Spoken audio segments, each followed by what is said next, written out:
man kasa meti amayedi no mesre se dia musima ka bia no munyedi no muntie I can be. Menua ye kase aban papa ba wo ho eye timamufuo no na wo se eka hu enya menua solo ene wo ba ya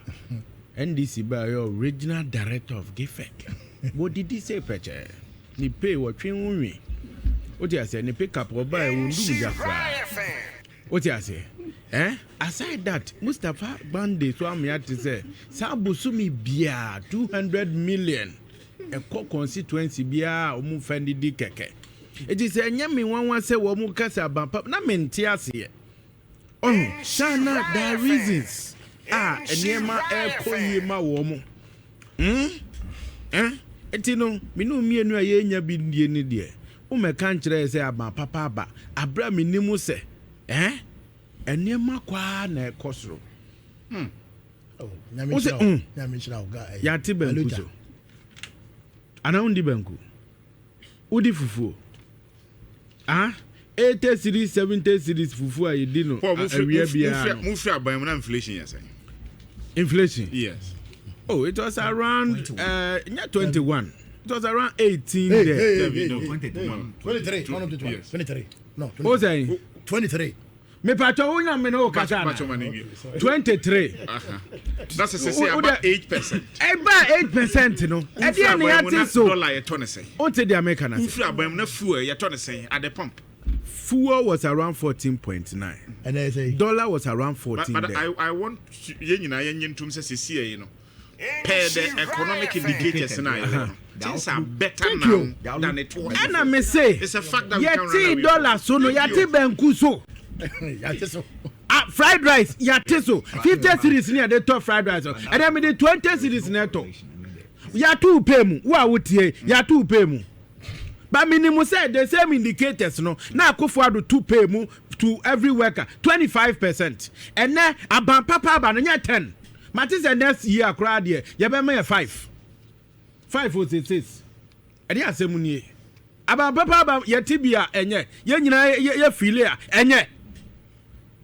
eti omunyai wo masemu omo Ghana yate dollars so and translated to reduction of goods and services translate eti mesramo it that's why ya two pay mu out here me say ya two pay mu iron rod unto iron rod to say because what starting solo to iron rod say because we are regional director of GFEC get your pen and your paper what you say what you say over to iron rod say abenku ayeto unto bie over to iron rod eti purchasing power akosoro ena mu dwa ya sum ena ba papa sana de munyantia bosu bibia 200 million na maje o out here we pay but you GFEC why now you fa ne biem apart from wo o ti ase na wo kan nsem we e dada e ke kan nsem a wo pe menua ma member e friend is saying 9 months since member ho na chairman won to me there no let me state it me say or how any abebresa ye di chairman e fam wo no watu job na nienti me kansa ne se watu man job arehu ne wo bible ma ye nyina anim now nipa ba ko ya freeze the pickups ya season the pickups ya season the excavators ya freezing the bank accounts still ya freezing the bank accounts ya freezing the mobile money what you say ya freezing the mobile money now ukwa friend is saying CID yes, one report to every 2 weeks. Or Tony D was CID on Fabuku no Enco High Court and Fancoche register and say why yes I did. Nipa bako ya jine passport. Etiminu mi enu etie. Se to kwa bisi ya sesi ya untimi entimi to kwan. Ya sad in a picture up to all border towns. Ewa Ghana henyina. Ote dia kanazi. Now, osa report ewa Yoko every 3 days. Yoko for akwasisa de cars nyina o nti se untumi court agi se okohan car ene court o ti ase na no dia mesante ye de yakosisa untumi ntare nyina ntare ene ne mpaboa Yoko ni sia di omakosisa enti se sia no untumi ti hoi ne ntare yasesa ne mpaboa onzo kokoto a ohyehyɛ t-shirt chairman enim no wo pam kaftan kama bia no wacha no wacha ne che yakosesa ne nyina so me kasansem wei ama yensem na ho enamu a yebubobubɔ mudin what you say minia soroka ena enu owura forest okay forest na wo man so no so nyina hini so ho eta no num rivers what you say baabi a ye nenam a yi kolnongo ni ade ye nenam a ye tu galamse ye nyina ye hu bie no ho eta no num forest inti asemo a 2022 yes minister aka the same period na the president of the republic ebe can say onye any illegal mining the president kasa na minister kasa why asem ni fatie me can kire wo say your time any woman adwen omabo efa wuntumi ho eno oh na when who say yetimi kwasisan krofo ntare yes mo pese wo bodam ana mo pese wuntumi wo bodam wuntumi nkwa na MPP ni ade na ono nkwa na ade bisa nwe se kotu bi ensem a ye kanya luta allegation ye bisa ye ho ne kotu bi enu a wakasi ye nkwa ye sa na mo no ye kotu bisa den no ye me se bisa se den wa ye encroachment there it's all over. Yet the concession mawa. Are you justifying that? I'm not justifying anything. But yet the concession mawa yembone beden kotu baranda so. Anopanu akubim. Encroachment ewo babia. What the aya can say? Hey, upa bisa headmasters are ewo schools mu ewo ha. Their problem, the major problem of every headmaster bia or basic school bia encroachment. Anadu beba no na nipa na ede ne kontan na besi wo beba na bi kura sidan and want to me wrote a letter to them to the ministry say encroachers aba na yi so eti ye bia na Erastus wo kono wo ko share sa encroachment but because say enimu say eye wuntumi ayinti no ene eye ne sa but me de me come obi atene say or how near bebre say they want to be fam no me feel say nya ne kwan so what you say because in some ye can fa no hu nyina no ya allegation including the minua solo a oka god o yi ye god ayira oyi god o god ayira e na ye nyi god ye hu atoyen obi anyi god ye hu atoyen otan what you say ntina me ka jo say ade na wo mumu wa yi god eti ye be kire no and I think he say mo hwe yie because ene wo describe say mewura huyi wan hwe a table ni tene a na ozu besun esutani a ebe che me de what you say because ukura de wanya appointment o wuntumi de woni appointment bi on adwuma a oye ene wo ye what you say because the same adwuma as mine no Ibrahim Bahama ene yesi ye de black voter amano black voter ndinuansi ho black voter no woduru hu a odi mose puma ne bi kire so a na emu abiebie ne wanya asase kese ne watu ne wode ko ne de no saa nete ana sente saa de a onhwe yie onkai ensem a ye kafa wuntumi hu seisei omo ya bubo obomu din susu no omo susu enhwe yie na mamemra na moso ne de asi wo hwidiem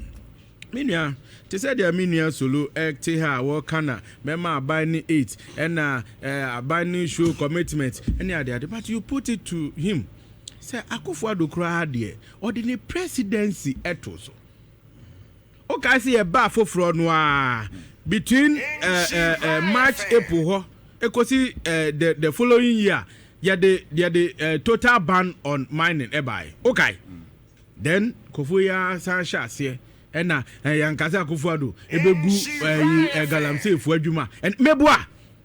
adenti na momo ba ye muntimi fa sa ade ni binto regarding their momo starting say mo ka ansa na mo ba ba mo na mo say a true point here e was a declare state of emergency ni na say for ban to all forms of mining so ye bida ananya sa ye bida he blue water gas ye de no mo hye yellow anya adwuma 9 months yi a ye kan na menua e kan galam store cow leg hwan de mba ni hwan nyina ye de bia ba eno na masa ne ka kire wo no kana no se colonel se colonel bua e ka kire wo se oduru ho no oni srai e twi kasa na meka kese wo free ni padua sum because unim said na wie ye aba etu patch say MP no was no asutifi north your was asutifi south no omo nko ye nko kirekirem enkire omo manfo say aban NDC a ye mienu ye MPs wa ha no aban ate 9 months bi ombeba onka omo cheche mu ene etu omo ka ye den because as MP no who free parliament na mu ko vacation go back to your constituents go and explain abani niema wo ye bia no e kire wo mo se unko kire na wo see minister the friend is MP wa hu say soldier for nam en wo mo ko na wo ko hebi e movie ni e concert e wo ho e de ensem no wo ka no o ti ase eti ye ka kire wo say commitment e wo galamsey hu aban we entu ya mami ka no krancha say ukọ a friend is our constituency ye ni MP a wo hwewura mu a onko parliament and the crowd dey atoso say MPs ni bi nko parliament meboa because flimsy excuse your modern mass condition say according to us Calab a friend is MP owo our we a friend was Calabi nananumo mutinkonwa so essay on my parliament na wo hwewura mu a otuo and indeed sana ekoso and the metima bo NDC for uko akwetia yesi chairman or even chairman bibi mebo according to TUC etia commitment no we obia no dem e ka bi a doctor for e ka enye sampene nko na aka wo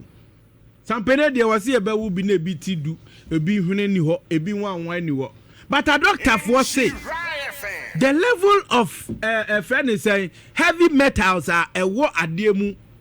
any lead and kasa ye di ekoyemu any sigari the ade a moment me amfam fi nwotwe anye no ada na ahwe say so mode busumi du anya busumi du asem o declare state of emergency na busumi du asem o ka say obeyi 11 afro ye ta na 11 no o ka say obeyi one friend journalist wa jazira afo nyina amegina so say wayi 11 Oka so be betting tax went manye Oka so be Ghana ni bia 1 cedi e wo petrol so wanya na anajo adentina we dia wuntimi enye say state of for no commander in chief ye hwan ama soldier ni bob na hwehwe cadet ni abone ho ban soldier ni o so a police for na ebo soldier ni ho ban na ne 9 months no mo adwuma ne say yo me da say eti minua